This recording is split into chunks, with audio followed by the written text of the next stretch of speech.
Hello everyone, my name is Anisha and I am an intern at LEXIS and Company. Today in this video, I'll be extending the topic that I started about the concept of embodiment of fair trial in Indian laws.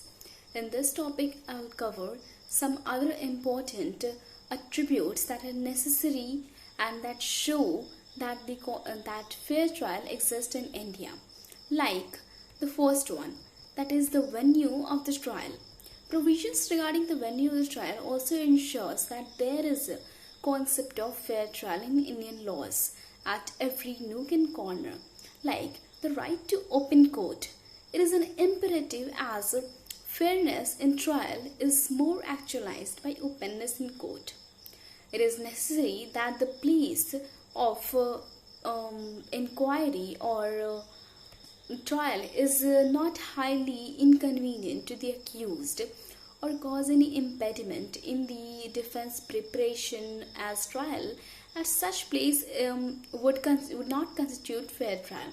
In some sometimes it may cause hardships to the parties to produce evidences that thus it would be not convenient to not conduct trial at by a court and within whose jurisdiction the crime has been committed.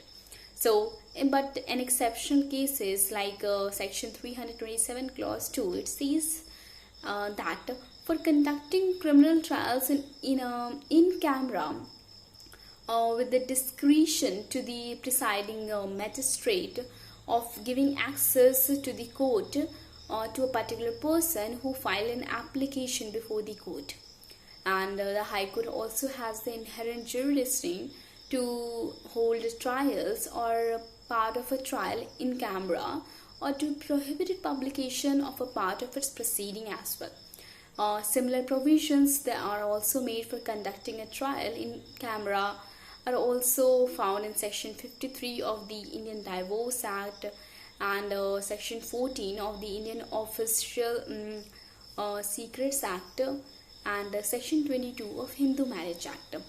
And not talking about right to know about the accusation, we know that fair trial, it mandates that adequate opportunity to be given to the accused person to defend himself, which would be of no importance if accused is not informed of the accusations against him.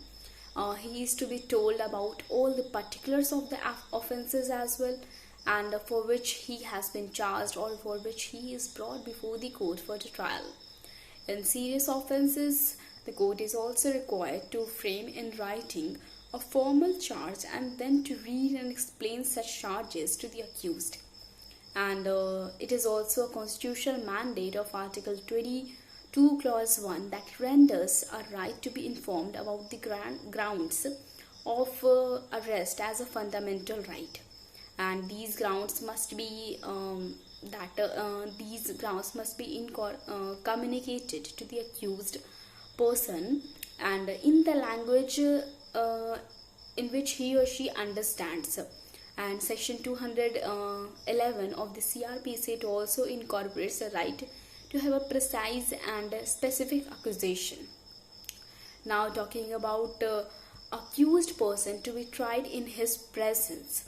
The general rule in criminal case is that all the inquiries in the trial should be conducted in the presence of the accused. The underlying principle being that in a criminal trial the court should not proceed ex parte against the accused person, and all the proceedings of the criminal trial should be conducted in the presence of the accused person, since it gives accused an opportunity to prepare for his defense, and which is possible only if he properly understands the case and from the prosecution side. And a criminal trial in the absence of the accused is not supported by the principles of natural justice as well. A court, before dispensing with the attendance of the accused, must be satisfied that such attendance is not necessary in the interest of justice, or that the accused persistently disturbs the court proceeding, and however it is to be required that to be represented by the lawyer in such cases. Further, the court is also to record the reasons for such order. Now, talking about the evidence that should be always be taken in the presence of the accused. It is also seen that fair trial it necessitates in India that evidence in the trial should be taken in the presence of the accused. Now, failure to do so, it would vitiate the trial, and in fact, no objection was taken by the accused is immaterial. And this is, however, subject to certain exceptions. This rule is also further supplemented by Section 278, which provides that wherever the law requires the evidence of the witness to be read over to him after its completion, the reading shall be done in the presence of the accused or of his pleader if the accused person is represented by the pleader, and that too in such a language as is understood by the accused person. The court has once, in the case of State of Maharashtra versus P.B. Desai, it has held that Section 273 of the CRPC, it provides for dispensation from personal attendance. Like it said that in such cases, the evidence can be recorded in the presence of the pleader, and the presence of the pleader is thus deemed to be the presence of the accused, and therefore the actual presence is not necessary. A constructive presence is also enough. So this was said in this case. Now talking about that accused need not be worried as far as his rights are concerned, even when the accused does not understand the proceedings. He is to be acquainted with the prosecution case, and also to facilitate his preparations for the defense, he would be supplied with the copies of the police report statements before the police and other documents over which he could rely upon, and or with also the copy of the complaint, etc.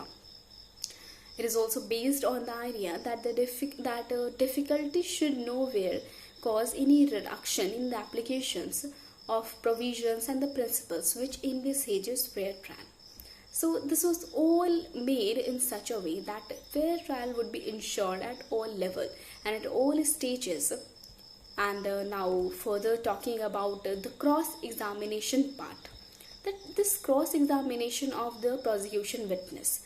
Now if we understand this situation, then we know that a criminal trial which denies the accused person the right to cross-examine prosecution witnesses, it is based on the weak foundation and thus cannot be considered as fair trial. Cross-examination is necessary to check the credibility of the witnesses. The prosecution should inform in advance the witnesses he intends to produce before the court, and so that equal and fair chance to both the parties is given by means of interrogation of witnesses, and the accused should not be denied to examine the prosecution of the witnesses.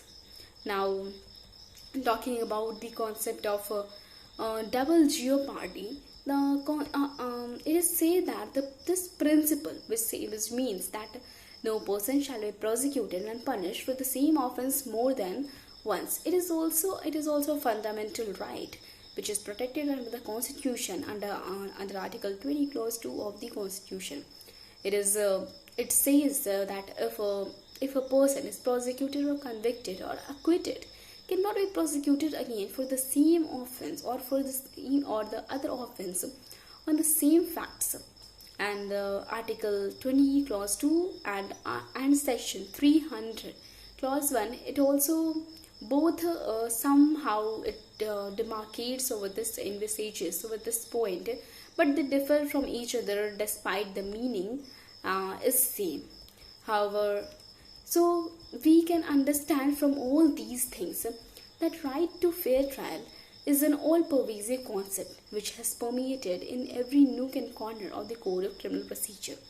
Now, it also flows from Article 21 of the Constitution, And as per Article 21, the right to fair trial is the part of the right to life and personal liberty. The fair trial is also recognized as one of the fundamental rights and also human rights. There are several provisions in India that, and it is the prosecution that who has to prove the guilt of the accused beyond a reasonable doubt. And the criminal justice system of India, it follows some principles to ensure fair trial in India. But still, if we see the overall context and overall situation about of the fair trial existence in India, then we can see that India still lags behind in the rule of law index in terms of the fair trial embodiment in actual practical sense. So that's all I would like to say about this topic, and I hope I have been it was really understandable in nature, and I hope everyone understood, and thank you for listening.